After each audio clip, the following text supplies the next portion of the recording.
Hello, everybody. Welcome to this week's episode of Star Watch for the week of August 3rd. Happy Mercury Day, everybody. Super happy to have you here. If you're new, let me introduce myself. My name is Jane. So glad to have you joining us.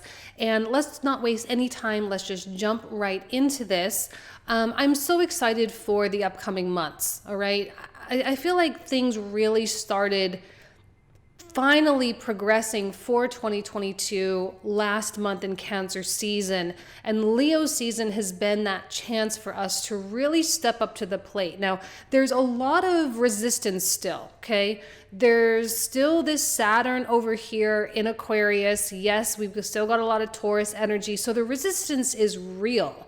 It's kind of like standing at the bottom of a hill and looking up and realizing how far you kind of have to go, and realizing that, you know, taking it one step at a time sounds very daunting, but you also know that that's kind of the only way to do it. And so some people are just deciding not to even start, you know, or they're kind of riddled in fear and just sort of cowering a little bit and just feeling the weight of their dreams, right? The weight of the expectations that they have of themselves. It's the people who are really saying, you know what, screw it, I'm going to go ahead and do it. Those are the people that are going to really see substantial progress throughout the rest of 2022. And that is going to mean radical changes. The radical changes, you guys, really officially began with Mars-Uranus conjunction, which happened this past weekend, okay? That was kind of like the starter's pistol that said, pow, bang, time to go. You've got this 5-month window to kind of radicalize your daily habits, right? Taurus is more, when we say earthy, meaning it has to do with a lot more of the tangible aspects of life, and it has to do with our work ethic and what it is that when you think of like the bull or the ox, right? Kind of imagine, well, they used to use oxen in the fields to like pull the tills to get the land prepared for farming, right? So there is a work horse aspect to Taurus. And as much as we would love to sit here and talk all about the manifestation and your thoughts become reality and all of this, there does come a point where action is required to some degree. Now, you don't have to make your life harder. You know, it doesn't mean that just because work is involved doesn't mean it has to be blood, sweat, and tears and be this dreadful experience. It's just a matter of, like, again, one step in front of the other in order to climb that big mountain. Now, the sun is coming into the 15th degree this week. And whenever the sun, right, this is the Lion's Gate, right? Oh my gosh, the Lion's Gate, the Lion's Portal. Just so you guys know that there are gates, like 15 degrees, right? The Lion's Gate. We have the Bull's Gate through Taurus season. We have the Eagle's Gate through Scorpio season. You know, the 15th degree is always a very potent degree. And yes, we have this portal opening, but it's not such a magical experience so much as it is just an opportunity. And with Leo, it's an opportunity to kind of stand in that sense of majesty, to stand in that sense of self-worth and say, okay, well, I realize that I may be climbing up a hill right now and maybe I'm at the bottom of the hill, but I deserve to be up there. I deserve to be up on, you know, the top of Mount Olympus and kind of ruling my kingdom and having that sense of empowerment and having the things that go along with that sense of empowerment and utilizing your skills and talents and knowledge to the best of your abilities, right? Including things like money and attracting positive people into your life and having beautiful things and living a life of greater freedom. You know, that's absolutely, sorry. Okay. That's absolutely going to be, you know, a thing for you. My phone just went off. I'm sorry. I forgot to turn it on Do Not Disturb. And so 15 degrees, here we are. We have that chance to really level up. We have that chance to step up, to do what we say, what we're going to do, to actually embody the beingness, right? Because when you think of that person, your future self, you have to ask, well, what does that future self do, you know, and to do the things that person would do, to kind of think of yourself both in the here and now and in the future, and kind of consolidating those two in the way that you act and in the way that you behave and the way that you kind of even present yourself. With Leo, it's important. Self-worth is a big part of Leo and with Taurus, all right? And because we just had this huge Mars-Uranus conjunction this past weekend over here in Taurus, it was in sextile with Venus, Venus being the ruler of Taurus, all right? So there's definitely that connection there.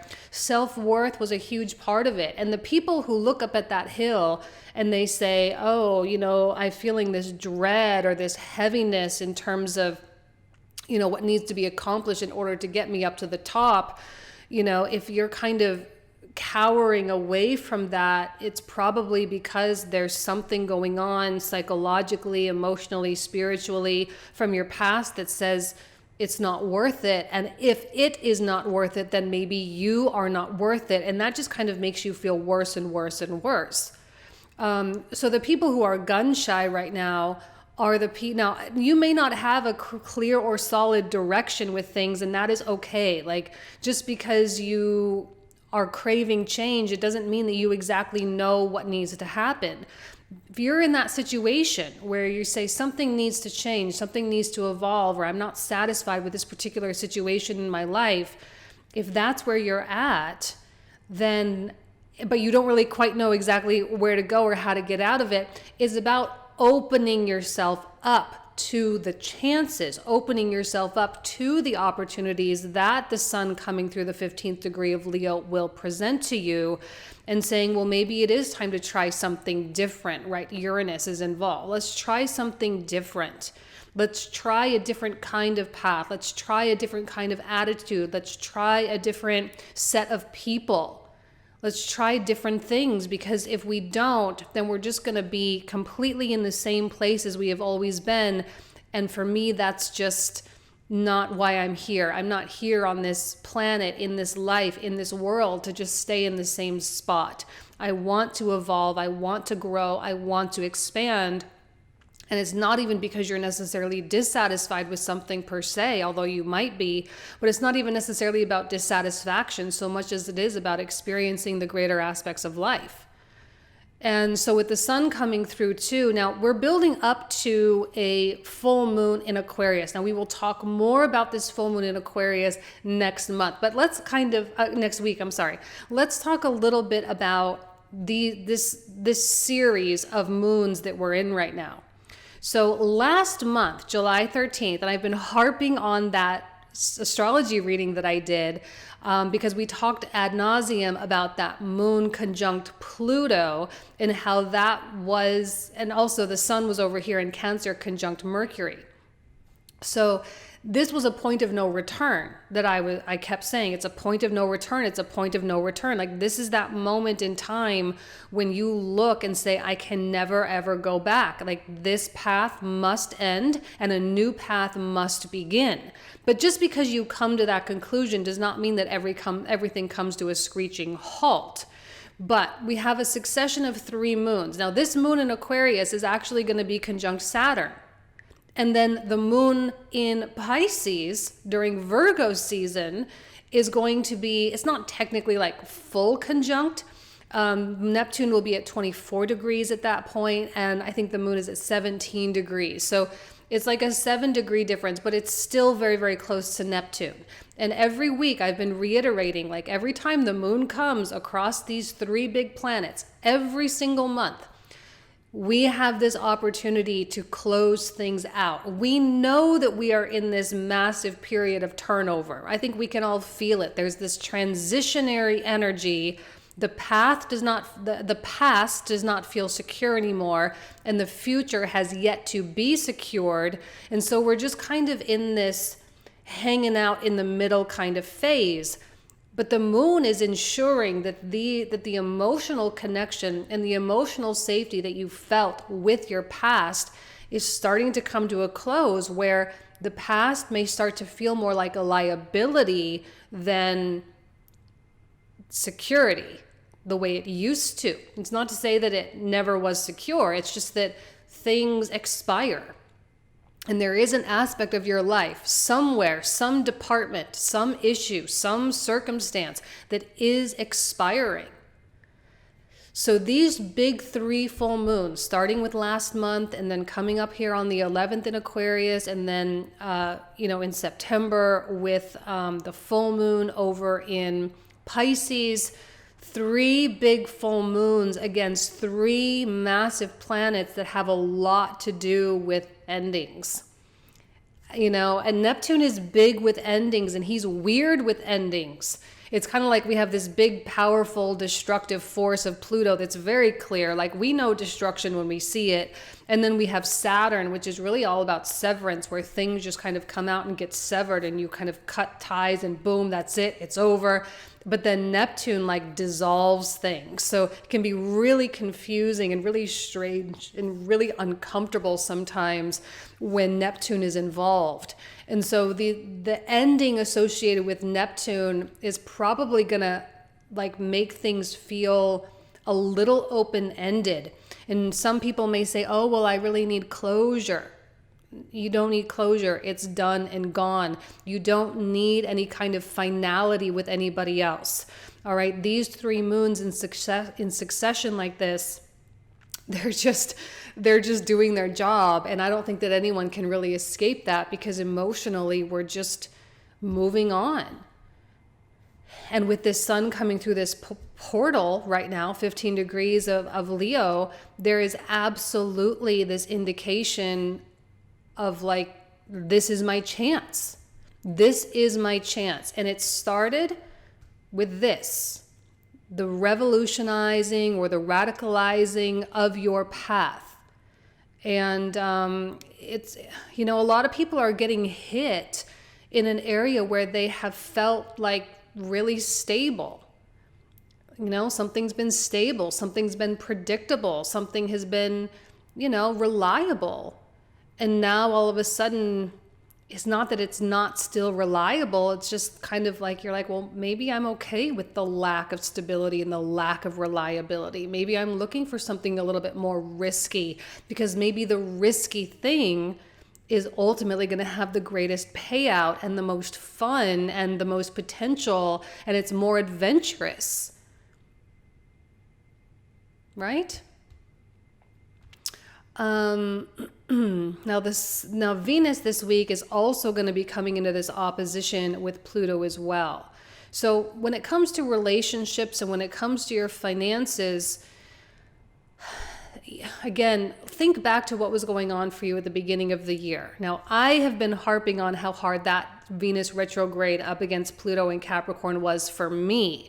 And I think a lot of you also felt that. You also went through some pretty weird things.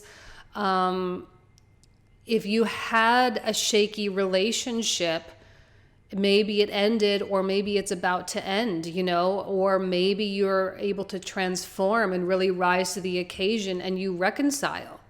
Really just depends. But there is some kind of or even financially as well, if there were any financial issues or financial struggles, this is probably going to be the point in time where things start turning around for you. Isn't it interesting how when we start looking at the stars, we start to realize that time frames, they're usually a little bit longer than we would like. Not always. Sometimes they can speed up, like if there's a moon transit or a Mercury transit or something. But, like the stories kind of always come back around, and everything is always so cyclical, and there's always this resurfacing of things. There's opportunities over and over and over again for resolution. And this is, happening 8 months later, 6 to 8 months later after that Venus retrograde. And here she is saying, okay, well, this particular issue that you were dealing with at the beginning of the year is, that there is going to be this point of finality. It's coming to a close. It's ending. You're going to reconcile. You'll work it out. There will be new opportunities to replace the losses. And then as Venus moves in through Leo, even more of that like self-confidence and self-worth, like it's going to probably really boost you up a lot, and like I have my Venus in Leo. So I'm really excited about that transit to go through a Venus return. And it's like having the courage and valuing that courage within yourself, because whatever is going on, whatever Mars triggered over here is going to really require courage, because, you know, if you have risky things that seem more plausible for you, then courage is going to absolutely be required. And Mercury is going to be moving into Virgo as well, actually very soon here, tomorrow. I have it marked down for August 4th, but time difference may matter. But he's going to be moving into Virgo, and so he's going to give us, first of all, the focus. Because, yeah, it's great to have all this change, but if you're all just so caught up in the chaos of everything, that's not really going to do you any good. So Mercury comes in and says, you got to really, really focus. Boom. And a lot of my August readings that I did, the general tarot readings that I did, there was this big message of reallocating resources, right? To reallocate, meaning taking resources from one area of your life and really dedicating them to another area. So time, energy, attention, money, all being shifted around. Mercury, right? That's the Mercury kind of transactional or commerce kind of quality of Mercury. He's ensuring that our focus is going to be dedicated in the right places for the sake of growth. That sun coming through, not to mention, it's not only that, by the way, it's not only the sun coming through the 15th degree, but the sun is also coming into a square with all of this Taurus stuff. All right. And then it's going to be coming into that opposition with Saturn as well. So, you know, there's a lot more going on than just the sun coming through that. The sun is actually being really affected. But I think even though the square and the opposition are technically difficult aspects, meaning, right, squares kind of have like a Mars quality to them in terms of the malefic aspects of Mars, where oppositions have Saturnian. Now, I explained this last week a little bit, so let's kind of review. The reason why oppositions have Saturnian or Saturnine qualities is because in traditional astrology, we sort of take the sun and moon as like the center of everything. Everything is always based off the sun and the moon, which rules Cancer and Leo. Now, opposite of Cancer is Capricorn, ruled by Saturn, and opposite of Leo, ruled by the sun, is Aquarius, also ruled by Saturn. So we have that kind of Saturnian quality. Now, if we go 90-degree angle from Leo, we have Scorpio, ruled by Mars, 90 degrees from Cancer, ruled by Moon, then go to Aries, right? The 90-degree angle from Cancer is Aries, ruled by Mars. So that's why the squares have that more Martian quality. And we can say the same thing for Jupiter and Venus with sextiles and trines. So for those of you who are learning astrology, there's a little bit of tidbit that may be helpful and useful as you're identifying and translating aspects.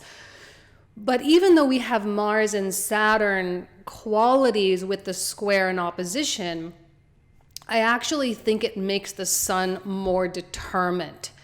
The restriction kind of challenges the sun, and it kind of makes that sun more rebellious. It makes it more determined to shine bright. So if there are any adversarial energies or obstacles that creep up for you this week, there's that, you know what, I don't even care. I'm going to push through it. I am going to climb to the top of that mountain. I'm going to traverse this particular terrain. Like, there is absolutely no stopping me. And so if you can tap into that within yourself, and I do think there are some people that are going to have a really hard time with it because they haven't really dealt with what's going on inside.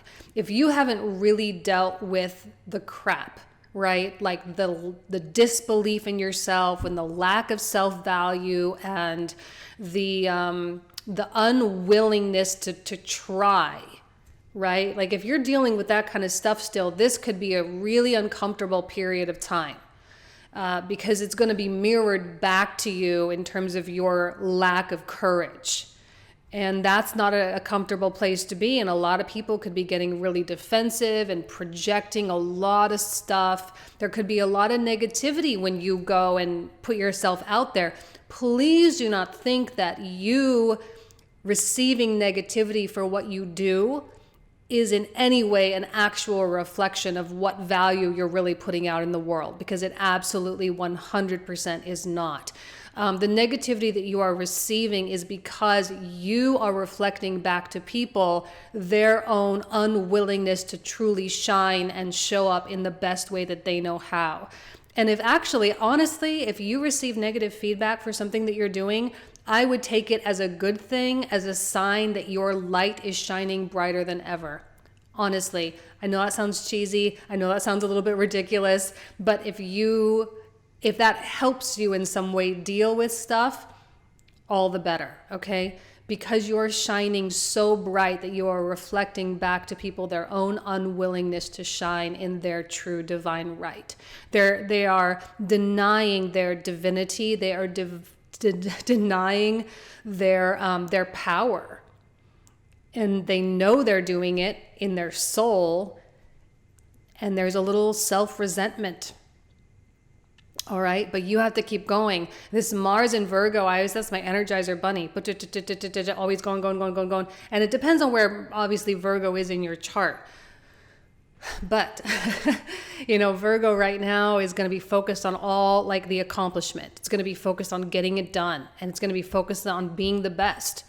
Putting your best into it. Now, there is a perfectionist aspect to Virgo, which can get you a little bit in trouble, because if you dedicate so much time and energy toward the perfection of things, you may ultimately never really make the choices and make the decisions, and then that could be detrimental to the plan. You don't want to sit there at the bottom of the mountain and make sure a million times over that your shoes are tied properly. It's like at a certain point, like, you just got to be like, okay, they're tied well enough. My equipment is well enough. My backpack is attached well enough. So let me just go. And then if I have a problem later, then I can stop and fix it. But at least I'll be halfway up the mountain instead of still down here just trying to perfect everything. Okay, so you want to make sure that you're still just going. And that's going to be kind of an interesting thing too. Now, remember that Mercury, he's moving kind of fast right now, but he's going to be moving into his first shadow phase in the upcoming weeks. Okay, not this week, but in the upcoming weeks. So he's going to start slowing down as he comes through Virgo and makes his way through Libra. And then at 8 degrees of Libra, he's going to stop and move back into Virgo. Now remember that all the Mercury retrogrades so far this year have been between air signs and earth signs. Air and earth are drastically different. Their densities are just really, really opposite from one another, right? Earth rules that root chakra, where air rules this heart chakra, and then we have the ether all the way up. So the air is like that connection element that kind of connects the density of earth with the limitlessness of the ether, and it's kind of in that sweet spot right in between. But to go from like high level to boom, low level with earth can sometimes feel very dramatic. And I do think these Mercury retrogrades have been a little bit more dramatic than they normally are, in terms of, the mischievousness of Mercury creating all sorts of struggles, like with technology and with, mailing, shipping, all that kind of stuff. I wouldn't expect this one to be any different. This one will be a little bit more special with your relationships, though, because Libra is involved, all right? So when it comes to your partnerships, and of course, I'm getting a little ahead of myself. I'm just preparing you because at that time, Venus is going to be in Leo. So we're kind of in that position where our needs and our desires, they really need to be met, and we are wanting to be seen and appreciated and valued in especially relevant ways. And Mercury coming into Libra, if there's anything lacking within a relationship or a partnership, business or romantic, that's probably going to come to light, specifically for those kinks to be worked out, so that you know that you're in the right role and your partner is in their correct role, so that these two roles can complement one another, and the progress of the relationship can ultimately be, just really great and have a lot of success with one another. And the stability with Taurus, again, Uranus North Node, I'm going to be saying it for the next 5 months, so get used to it. Uranus North Node, this is opening up a lot of opportunities for revolution. So if there are things within a relationship that need to change, they will be accentuated during this particular moment in time. Of course, Taurus ruled by Venus, also Libra ruled by Venus as well. So when it comes to fairness and justice and getting what's deserved, this is a big moment for that. And you may actually witness people getting their karma as well. Okay?